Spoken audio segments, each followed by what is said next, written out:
आज आपण फक्त 15 मिनिटात रव्याचे पळीपापड कसे करायचे हे बघणार आहोत. याच्यासाठी आपल्याला बिलकुल रवा भिजत घालायची गरज नाही किंवा मिक्सरला बारीक करून घ्यायची गरज नाही.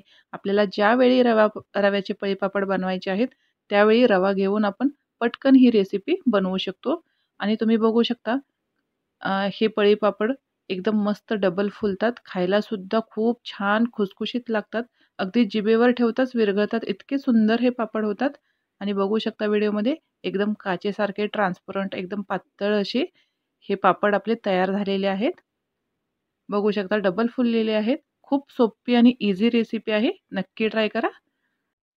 इथं मी एकदम बारीक असं एक बाउल रवा घेतलेला आहे. वजनी प्रमाण म्हणत असाल तर 300 ग्राम इतपत हा रवा असेल. आता हा रवा एका दुसऱ्या भांड्यामध्ये काढूयात. आणि मी एक जाड बुडाचं स्टीलचं पातेलं घेतलेलं आहे. याच्यामध्ये त्याच वाटीने आपण पाणी मोजून घेणार आहोत. तर 1 वाटी रवा आहे, मी तर 8 वाटी पाणी घेणार आहे. हे एकदम परफेक्ट प्रमाण आहे. या पद्धतीने जर पापड केले तर पापड खूप छान आणि खुसखुशीत होतात. आता हे पाणी आपल्याला गॅसवरती ठेवून हे गरम करून घ्यायचं आहे. पूर्ण अशी खळखळ उकळी नाही आली तरी चालेल. थोडंसं पाण्याला असे बुडबुडे आले तरी चालतील. बघू शकता. आता याच्यामध्ये चवीनुसार मीठ घालायचं आहे. पोहे खायच्या चमच्याने 1 चमचा इतकं मी मीठ घातलेलं आहे आणि त्याच चमच्याने अर्धा चमचा होईल इतकं मी पापड आकार घातलेला आहे. हे एकदा छान असं मिक्स करून घेऊयात. आता याच्यामध्ये मी 1.5 चमचा इतकं पांढरं तीळ घालणार आहे. हे ऑप्शनल आहे. तिळाऐवजी तुम्ही जिरं सुद्धा घालू शकता. आता आपण बाजूला ठेवलेला रवा एका हाताने असं सोडायचं आहे पाण्यामध्ये आणि दुसऱ्या हाताने एकसारखं ढवळायचं आहे, म्हणजे गुठळ्या नाही होणार. रवा एकदम घालायचं नाही. व्हिडिओमध्ये दाखवल्याप्रमाणे थोडा थोडा रवा घालून मस्त असं मिक्स करून घ्यायचं आहे.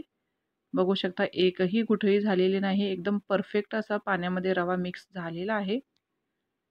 अगदी 2 मिनिटात हा रवा दाटसर होतो, पण आपल्याला हे जवळजवळ पूर्णपणे 10 मिनिटं शिजवून घ्यायचं आहे. अधूनमधून मिक्स करायचं आहे, म्हणजे भांड्याच्या तळाशी हा रवा चिकटणार नाही किंवा करपणार नाही.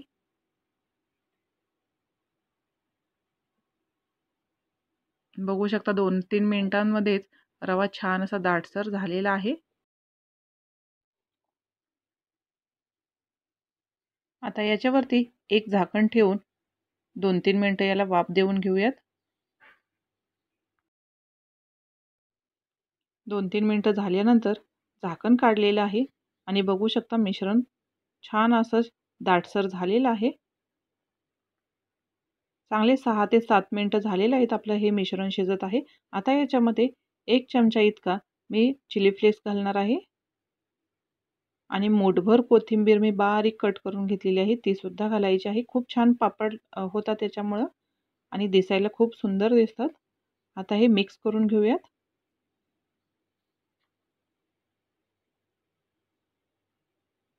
तुम्ही बघू शकता मिश्रण असं थोडंसं ट्रान्सपरंट दिसत आहे. याचा अर्थ हे आपलं मिश्रण शिजलेलं आहे.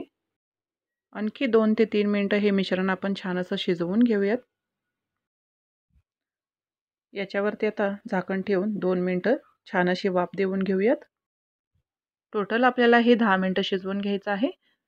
आणि एक लक्षात ठेवा, आपण हे पापड एकदम गरम असे घालणार नाही आहोत. 5 मिनिट साईडला ठेवून द्यायचं आणि त्याच्यानंतरच हे आपण पॉलिथिनवरती याचे पापड बनवून घ्यायचे आहेत. 2 मिनिटं हे मिश्रण शिजलेलं आहे, झाकण काढलेलं आहे. एकदम मस्त असं हे आपलं मिश्रण शिजलेलं आहे. आता हे 5 मिनिट आपण साईडला ठेवूयात. मी आता पॉलिथिन अंथरून घेतलेलं आहे आणि मिश्रण बघू शकता तुम्ही 5 मिनिटं साईडला ठेवल्यामुळं अजून थोडंसं घट्ट दाटसर झालेलं आहे. आता याचे आपण पापड बनवून घ्यायचे आहेत. आणि पळीच्या किंवा चमच्याच्या मदतीने हे पापड अशा पद्धतीने बनवून घ्यायचं आहे. जास्त पसरवायचं नाही. थोडे जाडच पापड बनवायचे आहेत. सुकल्यानंतर खूप पातळ होतात. तर जाडच पापड घालायचे आहेत. खूप सोपी पद्धत आहे. आपण कुठल्याही प्रकारचा रवा वगैरे भिजवलेला नाहीये. अगदी 15 मिनिटात हे पापड तयार होतात आणि 1 ते 2 दिवस हे उन्हामध्ये वाळवून घ्यायचं आहेत. बघू शकता तयार पापड मी 2 दिवस उन्हामध्ये वाळवणार आहे. आता बघू शकता एकदम मस्त सुकलेले आहेत हे पापड. आणि तुम्ही बघितले असेल मी किती जाड पापड घातले होते, तरी सुद्धा हे एकदम पातळ असे पापड तयार झालेले आहेत. तुम्ही आणखी पातळ घातले, पसरवून घातले तर अजून सुद्धा पातळ होतात. त्याच्यामुळं थोडेसे घालताना जाड घालायचे आहेत. ते सुकल्यानंतर बरोबर पातळ होतात. आता हे पापड आपण तळून सुद्धा बघूयात. तेल गरम झालेलं आहे. आता दाखवते मी तुम्हाला तळून. खूप छान आणि खुसखुशीत होतात हे पापड. तोंडामध्ये घालताच विरघळतात. तुम्ही थोड्या प्रमाणामध्ये ही रेसिपी नक्की ट्राय करा एकदा. बघू शकता अजून एक पापड मी तळून दाखवते. दुप्पट फुललेला आहे पापड. खूप मस्त छान आणि इझी रेसिपी अगदी 15 मिनिटात तयार होते. तुम्हाला रेसिपी कशी वाटली ते कमेंट बॉक्समध्ये नक्की कमेंट करून कळवा. चॅनलवर नवीन असाल तर चॅनलला सुद्धा प्लीज सबस्क्राईब करा, लाईक करा आणि शेअर सुद्धा करा.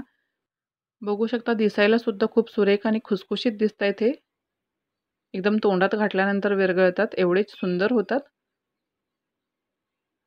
या पद्धतीनं नक्की रेसिपी बनवा. चला तर परत भेटू एक नवीन रेसिपी घेऊन. तोपर्यंत हेल्दी खा, हेल्दी राहा आणि माझे असेच नवनवीन रेसिपीज ट्राय करा. तोपर्यंत बाय.